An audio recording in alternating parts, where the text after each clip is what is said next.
Manual de Instruções do Trabalho Social apresenta o Plano de Desenvolvimento Socioterritorial como uma das suas principais inovações.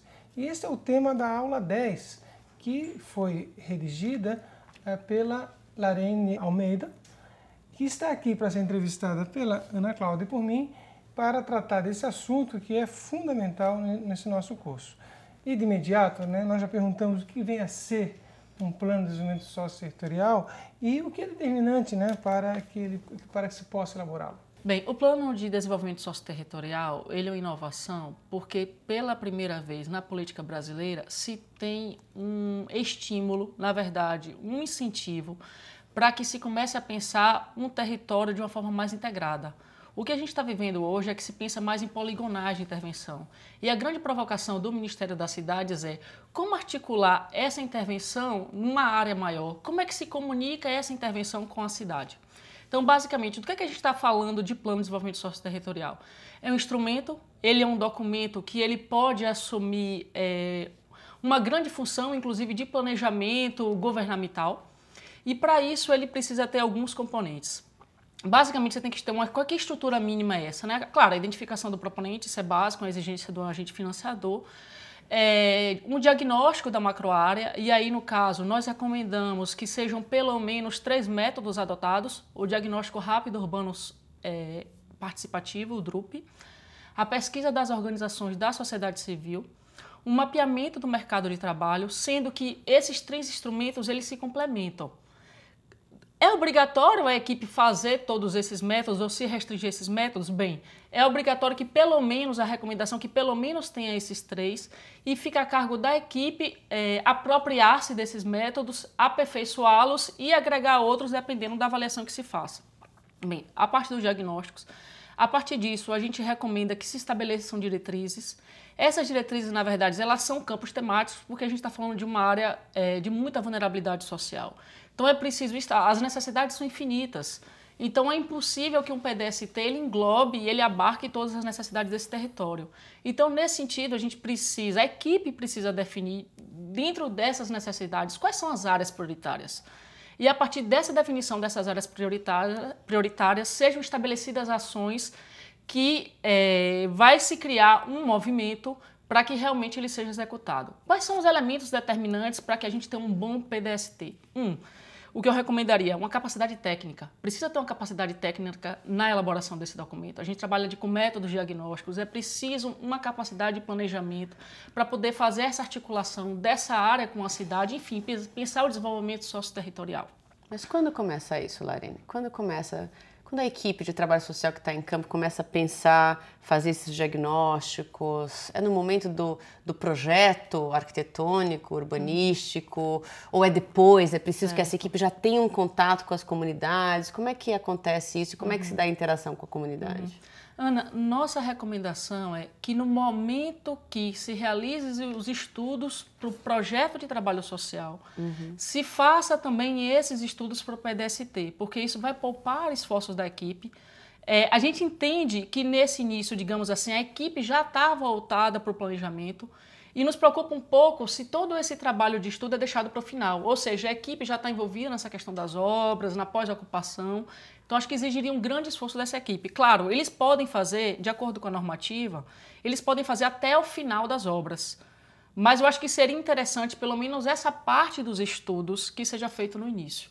E como é que se dá a participação da comunidade nesses instrumentos que você mencionou, bastante interessantes de diagnóstico, O DRUP, a pesquisa da sociedade, das organizações presentes no território. Como é que é a participação da comunidade? Pronto. Ana já me deu o gancho para a continuidade da minha resposta. O primeiro elemento que eu falei para fazer um bom PDST é a capacidade técnica. O segundo elemento que eu destacaria é justamente a legitimidade comunitária. Esse plano, a população precisa se reconhecer nele e defendê-lo. Então, para isso, exige da equipe uma capacidade também de se relacionar. E esse relacionamento entra desde a entrada na área, quando ela se apresenta e ela diz qual é a proposta desse PDST em campo, e a partir de todas as atividades que englobam o plano. Ou seja, no caso dos métodos diagnósticos, o diagnóstico rápido urbano participativo falando em termos bem rápidos, ele é uma compilação de dados primários e secundários. Claro, os secundários você pega no IBGE, você pega nas instituições de pesquisa, nas instituições de referência. Mas os dados primários passam pela essa relação com a população, passa por caminhadas, passa por reuniões comunitárias, passa pela realização de grupos focais, passa por entrevistas com informantes chaves. Enfim, você tem uma gama de técnicas que precisa do envolvimento da população e que precisa também que a população compre. A pesquisa das organizações da sociedade civil é justamente um instrumento para a gente conhecer esse território, porque a intervenção, a gente sabe, ela começa e termina. E essas associações, elas têm uma legitimidade, elas já estavam lá antes desse projeto chegar. De certa forma, elas já tentam responder de acordo com as limitações e potencialidades que elas têm, às necessidades dessa população. E tem um grande elemento de sustentabilidade, porque no momento que a gente entra para fortalecê-las, a possibilidade que elas têm de continuarem trabalhando em prol dessa população é muito maior. Então, a pesquisa das associações da sociedade civil é para poder fundamentar depois as ações de fortalecimento do projeto. E, por fim, o mapeamento do mercado de trabalho. Basicamente, o que é esse mapeamento do mercado de trabalho? É um exercício de você poder confluir quais são as demandas do mercado formal com as demandas da população. É claro que isso não é um exercício só no ideal. Assim, a equipe precisa considerar qual é o perfil, qual é o grau de escolaridade desses alunos. Então, nesse sentido, a população também é importante nesse envolvimento, desde o mapeamento e até na manifestação, assim, num elemento de confiança para manifestar os seus desejos, os seus anseios e um voto de confiança para que essas coisas aconteçam. Okay. Por fim, um outro elemento que eu gostaria de destacar, só relembrando, a gente está falando de capacidade técnica, de legitimidade comunitária e o outro elemento fundamental é decisão política. A normativa, ela prevê os recursos para a elaboração do PDST, mas ela não garante a execução, ou seja, o orçamento do PDST não está previsto. E como faz? Como faz? Por isso a decisão política exige uma grande convergência, uma grande decisão, porque você precisa de uma atuação intersetorial, pública. E a gente já sabe como é difícil trabalhar com mais de um setor dentro de uma secretaria.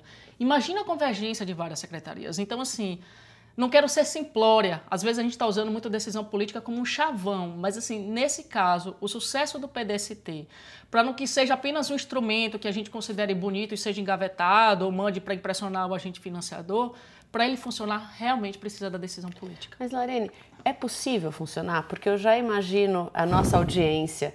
São pessoas que trabalham com o tema trabalho social em empreendimentos habitacionais de interesse social, mas provavelmente poucas tiveram experiência em elaborar um planejamento de longo prazo, de desenvolvimento social e econômico. Você acha que é possível, dentro desses tempos que estão dados, com os arranjos institucionais que nós temos? Ana, eu acho que é possível, eu acho que essa aposta que a gente está fazendo, acho que é essa aposta normativa, né, de que a gente inove no trabalho social, eu acho que esse é um planejamento, assim, se começa a exigir de uma equipe social mais do que uma executora de obras, mas assim, a equipe social passou muitos anos sendo vista como um grupo de suporte para as obras passarem. Então, acho que é chegado o momento também da gente revisar e repensar qual é a função dessa equipe. Então, eu acho que o PDST, nesse sentido, ele honra, digamos assim, uma nova visão do trabalho social. E qual seria a função da equipe de trabalho social em campo a partir, né, dessa abordagem mais de longo prazo? Como planejadora, primeiro, assim, não estamos falando de mulheres maravilhas nem de super-homens, mas, assim, exige alguns requisitos, né? Primeiro, a capacidade de se relacionar, de ouvir essa comunidade. Não pode ser um plano da cabeça dos técnicos. Uma capacidade de planejar, tem que ter uma competência mínima e a capacidade de mediar com o poder público e muitas vezes de secretariar as lideranças, os secretários, para que essas articulações aconteçam. Larene, se ela tem mais alguma coisa a completar? Eu gostaria de falar mais uma coisa assim, que está no texto da aula. A gente tem uma legislação que ela é muito avançada. A minha provocação para vocês é que a gente comece a utilizar essa legislação. Então, hoje você tem mecanismos fiscais que o governo brasileiro prevê, como Lei Rouanet, o Fundo da Infância e da Adolescência, Fundo do Esporte, que eles merecem ser acessados. E ali você tem um mecanismo muito interessante, porque são projetos que são organizações da sociedade civil que devem apresentar. são financiados por empresas. E eu acho que o aprofundamento e a utilização desses mecanismos, eu acho que pode gerar, daqui a alguns anos, novas referências de prática. Okay. Muito obrigado, Ana, obrigado, Larene, e até a próxima.